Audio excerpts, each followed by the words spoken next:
But I want to really illustrate a couple of things here with this. And we're also going to be on both of these two plays, by the way. They're going to also be my play call of the week. So we're going to show these from the sideline angle so you can see why it's my play call of the week and what you did here.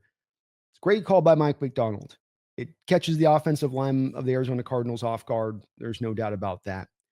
But the way Tyrice Knight on both of these two rushes with two different situations going on at once. First, the first strip sack is him having to make sure that he runs through the right gap because the pre-designated gap here gets filled by Demarcus Lawerence getting slid into where he wanted to rush from. Now, if Tyrice Knight forces this, if he, I'll just run the play once so you can kind of see here, if he just forces that into Demarcus Lawerence, he probably creates a bit of a traffic jam here with DeMarcus.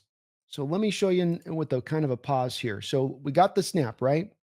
The Cardinals are, for some weird reason, deciding they're going to take their extra tackle, beach him here, slide him back across the formation post snap. So you're left here with a free blitzer theoretically here in Tyrice Knight because you can see the running backs picking up Kobe Bryant coming off the edge. When we move this just a little forward, and I'll do a regular speed here, look at that. Do you see the pathway for Tyrice Knight directly into the quarterback there? That is where he is supposed to go.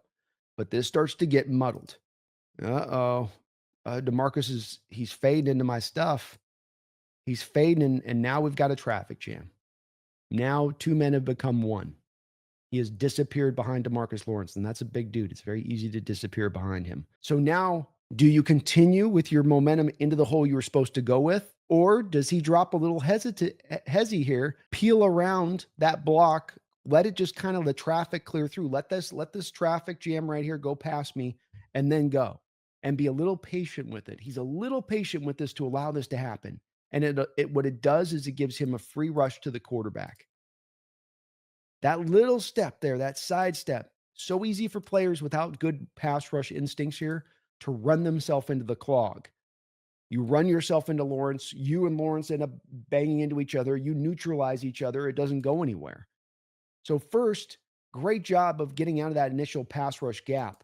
But then again, the finisher here, and it's got to be noted again, like we saw in the hit a second ago, taking your head out of the hit. How many times have you seen a defensive end, especially a linebacker that doesn't rush the passer all the time with a quarterback, not be aware of their head smacking into their head? Like they're not trying again to necessarily always hit him with the head. That's just that your head hits that quarterback. If it just ricochets, that's a 15-yard play. There's a couple things going on here at once. Number one, keeping his head out of the play on Jacoby Brissett, and then attacking the arm at the same time. And being able to attack with accuracy on that arm to where, again, how many times do you see defensive players going for the arm and it brushes up the side of the head. And that's all it takes. Just that, 15 yards. So keeps both the helmet and his hand out of the play, forces the strip sack fumble here to go get the touchdown. So not just merely a great play call, and you got the guy as a free blitzer in here. I'll show you how you definitely put the Cardinals in Mike McDonald's bag on this play, and the second one at that. But it's also your ability to be patient as a rusher, to be able to read it on the fly, not just how it's drawn up on a diagram, but actually read it on the fly here. And as you sense him sliding past you, loop around, and you still get your free gap. Because if you're held up in the least here, if you're held up in even the least there, you're not going to get back there to make the play. He's in the process of throwing it. A half an extra beat to get to the quarterback. You're not getting that quarterback, and he's completing this pass. No doubt about it. And he will complete this, and the guy was wide open, and it would have gone for a big play. So huge play in this game with what he did there. Comes back again. Less than a quarter later, we got him coming back with another strip sack. This one, though, has got a bit of a different flavor to it. Him and DeMarcus are actually running a loop game here. So he's technically speaking here, freeing up Demarcus Lawerence to go make this play, by the looks of it to me.